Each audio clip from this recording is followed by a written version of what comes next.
Kok bolong nomor? Adi, Ya bang.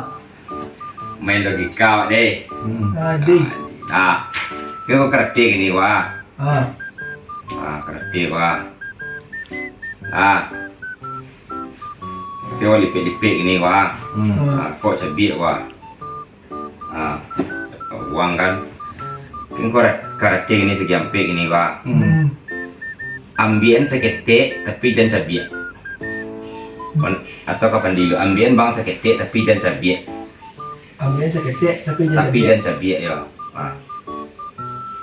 Baca depan ambien seketik tapi jangan cabai. mana pandai tahu dia nak pula. Ya kadang Ambil seluruhnya. seketik tapi jangan cabai. Ya ambien seketik tapi jangan cabai. Ambil seketik tapi jangan cabai. Ya ambien seketik, ambien untuk bang seketik tapi jangan cabai. Tapi jangan cabai. Hah? Tapi jangan cabai. Tapi jangan cabai. Ya tapi jangan cabai. Dia tak boleh cabai. Nanti tengah ya. Ya ambien seketik tapi jangan cabai. Jangan dicabai. Ya. Balik kan cabai. Ambien seketik tapi jangan cabai. Ambil seketik tapi jangan cabai. Tapi jangan cabai.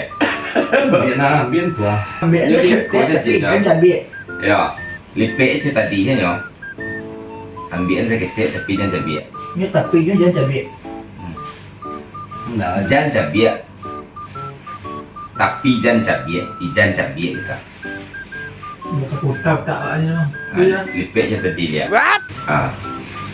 Hanya lipiknya itu saja. Ambien seketik tapi jangan cabai.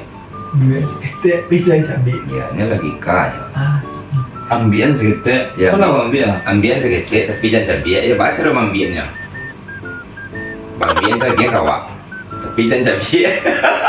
Ambien dia buah apa? Nah itu dah ambien tu ambien seketik. Tu ambien sedalah bang. Ambien seketik tapi jangan cabai kan. Itu bakal ambien seketik. Ya. Ambien depan apa seketik deh. Kau seketik ambien depan apanya. Tapi jangan cabai. Tapi jangan cabai. Kalau ambien seketik kan. Itu makasih tadi tadi mah. Tapi jangan cabai. Yang ini tak boleh cabai lah. Itu cabai tak? Hah? Itu cabai tak? Mak apa cabai? Kau bolong nomor.